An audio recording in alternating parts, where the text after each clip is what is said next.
સ્વસ્થ રહેવા માટેના દાદીમાના ઘરેલું ઉપાય। 1. અનાનસનો રસ પીવાથી પાચન શક્તિ વધે છે। 2. રોટલી બનાવ્યા પછી જો કોઈ કણક બાકી રહે તો તેના પર દેશી ઘી લગાવો અને તેને રેફ્રિજરેટરમાં રાખો। આમ કરવાથી લોટ કાળો થતો અટકશે। 3. જો તમે તમારા ચહેરાની ત્વચાને સ્વચ્છ અને ચમકદાર બનાવવા માંગો છો તો કાચું દૂધ લગાવો। આ તમારા ચહેરાને સાફ કરશે નહીં પણ કરચલીઓ પણ અટકાવશે। 4. વ્યક્તિએ હંમેશા પાણી પીતા રહેવું જોઈએ। તેનાથી કિડનીને નુકસાન નહીં થાય અને કબજિયાતની સમસ્યા પણ નહીં થાય। 5. સવારે તમારા નખ કાપો કારણ કે રાતના સમયે નખ ન કાપવા જોઈએ। 6. જો સ્ત્રીઓમાં એનિમિયા હોય તો રાત્રે 3 ખજૂરને પાણીમાં પલાળી રાખો અને સવારે ખાલી પેટે ખજૂર ખાઓ અને પાણી પણ પીવો। 7. લીલા મરચાંને લાંબા સમય સુધી તાજા રાખવા માટે તેની ડીટીયા તોડીને તેને એરટાઇટ કન્ટેનરમાં બંધ કરી દો અને ફ્રીજમાં રાખો। આનાથી લીલા મરચાં 8 થી 10 દિવસ સુધી તાજા રહેશે। 8. વારંવાર થૂંકવાથી મગજ નબળું પડે છે અને ગળામાં શુષ્કતા પણ આવે છે। 9. બ્લડ પ્રેશર ઓછું હોય તો પાણીમાં થોડું મીઠું અને સાકર ભેળવીને તેનો ઉપાય બનાવો અને પીવો। 10. કાચું લસણ ખાવાથી હૃદય મજબૂત થાય છે। 11. ઝૂકીને ક્યારેય ખોરાક ન ખાવો, તેનાથી શ્વસન સંબંધી રોગ થવાનું જોખમ રહે છે। 12. ઠંડા પાણીથી દાંતને ઘણું નુકસાન થાય છે, તેનાથી દાંત ઝડપથી બગડે છે। 13.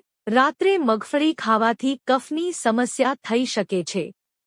14. જો તમે તમારા દાંતને હંમેશા સારી સ્થિતિમાં રાખવા માંગતા હો તો દરેક ભોજન પછી તમારા દાંત ધોઈ લો અને સવારે અને રાત્રે સૂતા પહેલા તમારા દાંત સાફ કરો। 15. મીઠું, હળદર અને સરસવનું તેલ ભેળવીને દાંત પર ઘસવાથી દાંતનો સડો મટે છે અને દાંતની પીળાશ પણ દૂર થાય છે। 16. વધુ પડતી મીઠી વસ્તુઓ ખાવાથી દાંત ઝડપથી બગડે છે। 17. દૂધ પીધા પછી તરત જ પાણી ન પીવો, તેનાથી થઈ શકે છે કફની સમસ્યા। 18. સેલરીનું પાણી પીવાથી શરીરની ચરબી ઓછી થાય છે અને પાચન શક્તિ વધે છે। 19. લીલી મગની દાળ ખાવાથી પેટની સમસ્યાઓથી છુટકારો મળે છે। 20. ઘૂંટણ પર વજન મૂકીને લાંબા સમય સુધી કામ કરવાથી ઘૂંટણ ઝડપથી બગડે છે। 21. ફટકડીના ઉપયોગથી ચહેરા પરની રેખાઓ અને કરચલીઓ ઓછી થવા લાગે છે અને રંગ નિખારવા લાગે છે। 22. એલચી સાથે દૂધ પીવાથી પાચનક્રિયા સુધરે છે અને કબજિયાતની સમસ્યામાં પણ રાહત મળે છે। 23. ખાધા પછી દાંત સાફ કરવા ખૂબ જ મહત્વપૂર્ણ છે। 24. ખૂબ ગરમ ખોરાક અથવા પાણી પીવાથી દાંતને ગંભીર નુકસાન થાય છે। 25. સવાર સાંજ થોડા કિલોમીટર ચાલવું કે જોગિંગ કરવું એ પણ સારી કસરત છે। તે સારા સ્વાસ્થ્ય માટે ખૂબ જ ફાયદાકારક છે અને દોડવું શ્રેષ્ઠ રહેશે। 26. તમારી જીભને પણ સાફ કરવી ખૂબ જ જરૂરી છે। 27. સ્વસ્થ રહેવા માટે આપણે સૂર્યોદય પહેલા જાગી જવું જોઈએ। આમ કરવાથી શરીર સ્વસ્થ રહે છે અને મનનો પણ વિકાસ થાય છે, પરંતુ જાગ્યા પછી તરત જ પથારીમાંથી ઉઠવું જોઈએ નહીં અને બંને હથેળીઓ એકસાથે 4-5 વાર ઘસ્યા પછી અને તેની સૂર્ય તરફ જોતા ઊભા થાઓ। 28. દરરોજ થોડો સમય સાયકલ ચલાવવી એ શરીરની રક્તવાહિનીઓ અને ફેફસા માટે ફાયદાકારક છે। 29. વ્યક્તિએ પોતાની સારવાર કરવી જોઈએ, કારણ કે દરેક વ્યક્તિ પોતાના સ્વાસ્થ્ય માટે જવાબદાર છે। 30. દિવસમાં 2 વાર પાણીમાં મોં ભરીને ઠંડા પાણીથી આંખો ધોવાથી આંખોની રોશની માટે લાભ થાય છે। 31.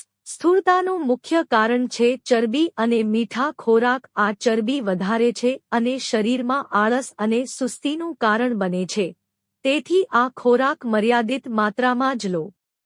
32. જે લોકો સવારે નાસ્તો નથી કરતા તેમના પેટમાં એસિડનું પ્રમાણ વધી જાય છે અને ભવિષ્યમાં એસિડિટીની સમસ્યા થઈ શકે છે।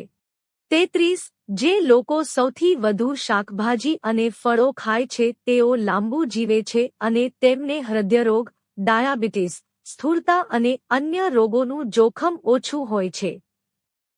34 હાસ્ય રોગપ્રતિકારક શક્તિને વધારે છે અને શરીરને એલર્જીથી દૂર રાખવામાં મદદ કરે છે. તેથી જ જ્યારે પણ આપણને તક મળે ત્યારે હસવું જોઈએ. તેથી જ આપણે એકબીજા સાથે સંપીને રહેવું જોઈએ. 35 સ્વસ્થ શરીર માટે યોગ પણ ખૂબ જ જરૂરી છે. શરીરના ઘણા રોગો યોગ દ્વારા ડોક્ટરની મદદ વગર મટાડી શકાય છે. એટલા માટે આપણે દરરોજ થોડો સમય યોગ કરવો જોઈએ જેથી આપણું શરીર પણ સ્વસ્થ રહે. 36 જે લોકો તેમના હળવા ખોરાકના સેવનનું કરે છે તેઓ વજન ઘટાડવામાં અને તંદુરસ્ત આહારને વળગી રહેવામાં વધુ સફળ થાય છે. 37 જ્યાં સુધી શક્ય હોય ત્યાં સુધી સલાડમાં શાકભાજી અને ફળોને સારી રીતે ધોઈને સાફ કરી લેવા જોઈએ જે મોટાભાગે સલાડમાં ખાઈ શકાય છે. 38 પથારી પર સૂતી વખતે વાંચવું આંખો માટે નુકસાનકારક છે. 39 જમ્યા પછી તરત સૂવાથી મેદસ્વીતા વધે છે. 40 દરરોજ રાત્રે સૂતા પહેલા એક ગ્લાસ નવશેકું પાણી પીવાથી વાયુમાર્ગો ખોલવામાં મદદ મળે છે અને નસકોરા અટકાવે છે. 41 બજારના ઠંડા પીણા લેવાનું ટાળો. ફ્રિજનું પાણી પીશો નહીં અને તડકામાંથી બહાર આવ્યા પછી તરત જ પાણી પીશો નહીં. 42 જે લોકો ગરમીના કારણે માથાનો દુખાવો અને નબળાઈ અનુભવે છે તેઓએ સૂકા ધાણાને પાણીમાં પલાળીને કપાળ પર લગાવવાથી માથાનો દુખાવો અને નબળાઈ દૂર થાય છે. 43 કોળાને કાપીને તમારી આંખો પર મેશ કરો.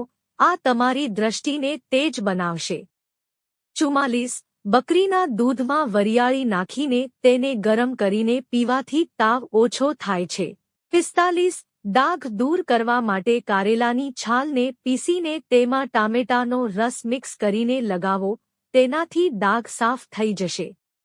46 જો ઉધરસ દૂર ન થઈ રહી હોય તો રાત્રે મધમાં થોડો ગોળ ભેળવીને સેવન કરો. તેનાથી ઉધરસમાં રાહત મળશે. 47 જો તમને માથાનો દુખાવો થતો હોય તો દરરોજ સવારે દૂધ સાથે એક આમળા જામનું સેવન કરો. 48 દેશી ઘીથી માથામાં માલિશ કરવાથી મગજ મજબૂત થાય છે. 49 તાજી કોથમીર ખાવાથી ચહેરા પર પિમ્પલ્સ નથી થતા. મિત્રો, જો તમને વિડિયો પસંદ આવ્યો હોય તો વિડિયોને લાઇક કરો અને ચેનલને સબસ્ક્રાઇબ કરો. વિડિયો જોવા બદલ આપ સૌનો આભાર.